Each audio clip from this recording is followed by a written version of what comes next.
The Trump administration has seized on homelessness as the latest illustration of the failures of liberal policies.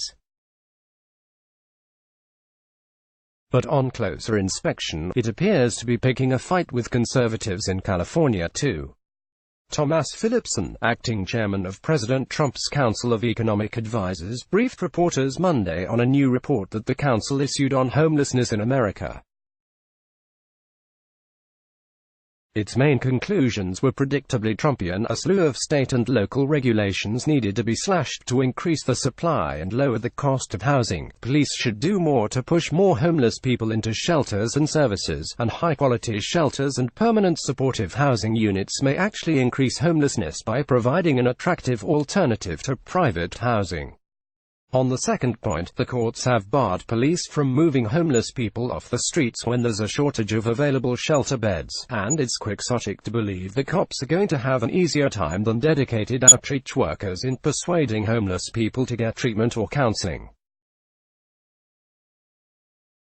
As for the report's third point, the implication is that degrading shelters and eliminating permanent supportive housing would magically solve the homelessness problem, which is absurd on its face. The supply of both shelters and PSH units is dictated by the amount of homeless people, not the other way around. But it's the report's first point, about housing regulation, that should raise eyebrows among Republicans and Democrats alike.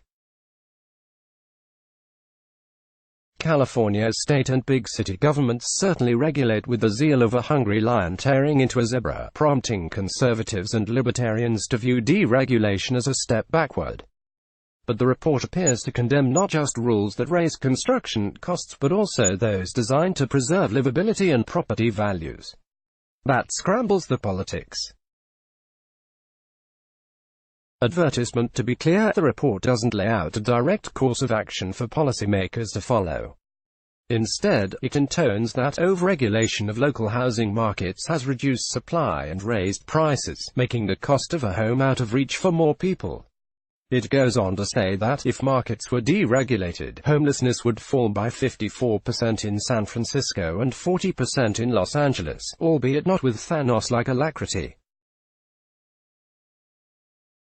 But regulations are the problem. The report offers a laundry list: overly restrictive zoning and growth management controls, rent controls, campus and building and rehabilitation codes, excessive energy and water efficiency mandates, unreasonable maximum density allowances, historic preservation requirements, overly burdensome wetland or environmental regulations, outdated manufactured housing regulations and restrictions, undue parking requirements, cumbersome and time-consuming permitting and review procedures, tax policies that discourage investment or reinvestment, overly complex labor requirements, and inordinate impact or developer fees. Many of those do, in fact, make it costlier to build or expand houses and apartment buildings, and there's a good argument to be had over whether they should be eased in light of the state's housing crisis. Others, like energy and water efficiency mandates, add short-term costs in exchange for long-term returns.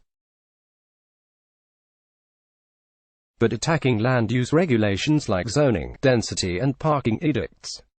Good luck selling that notion even in the most conservative parts of the San Fernando Valley.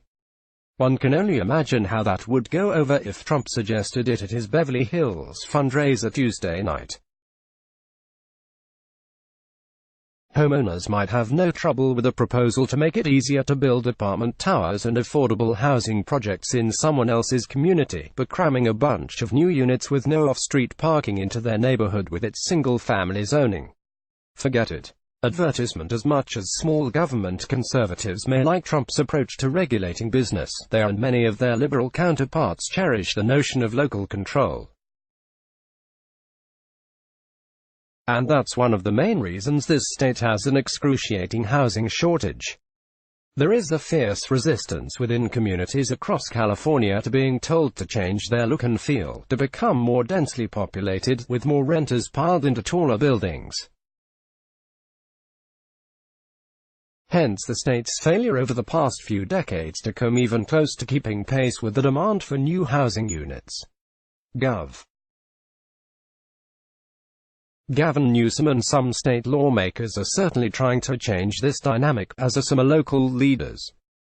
But progress has been slow, and the efforts to override local control with state edicts have largely been stymied. Nor does the Trump administration have the authority to do anything about that.